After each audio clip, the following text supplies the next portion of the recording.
বার ও BJS লিখিত পরীক্ষার প্রস্তুতির জন্য ফৌজদারি কার্যবিধির ধারা ৫৪ এবং ১৬৭ অত্যন্ত গুরুত্বপূর্ণ।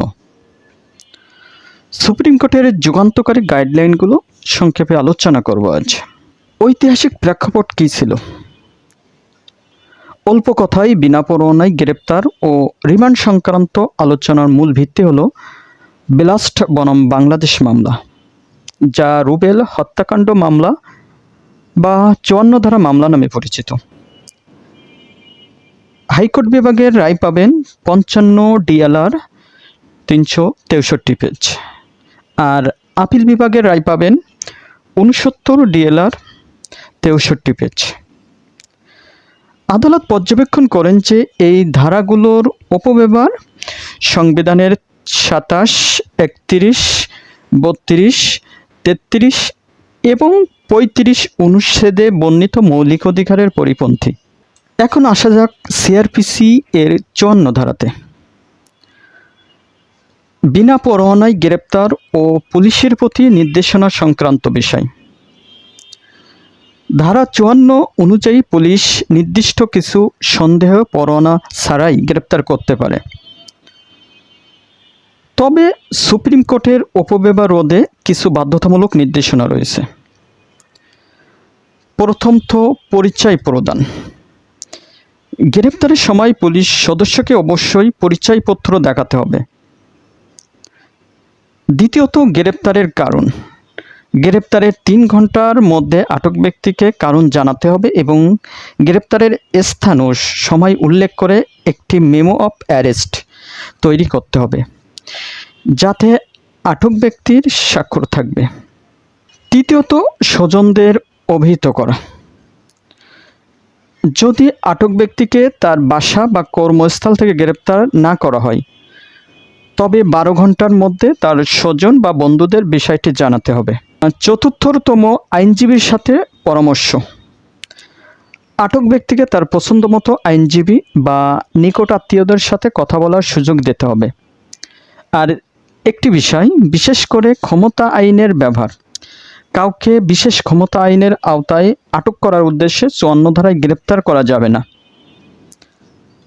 এখন আসা যাক CRPC এর ধারা ১৬৭তে। রিমান্ড ও ম্যাজিস্ট্রেটের প্রতি নির্দেশনা সংক্রান্ত বিষয়।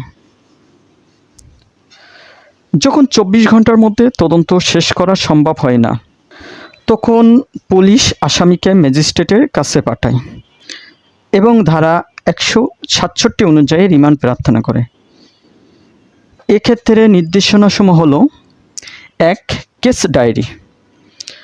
তদন্তকারী কর্মকর্তা কেন ২৪ ঘন্টার মধ্যে তদন্ত শেষ করতে পারেননি তার কারণ এবং কেস ডায়েরির অনুলিপি সহ আবেদন পেশ করবেন।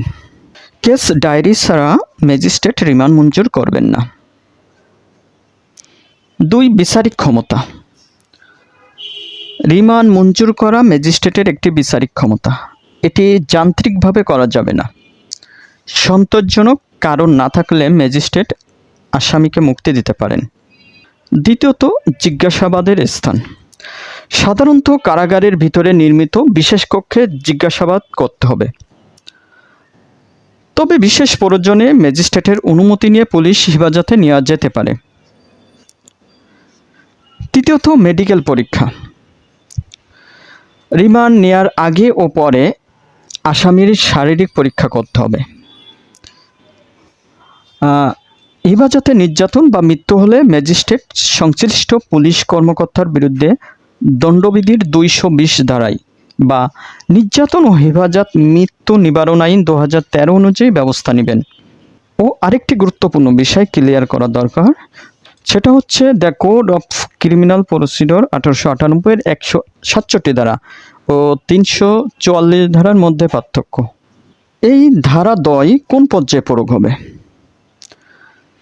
১৬৭ ধারা তদন্ত তথা ইনভেস্টিগেশন পর্যায়ে প্রয়োগ করা হয়, যেখানে পুলিশ বা জেল কাস্টডি হতে পারে।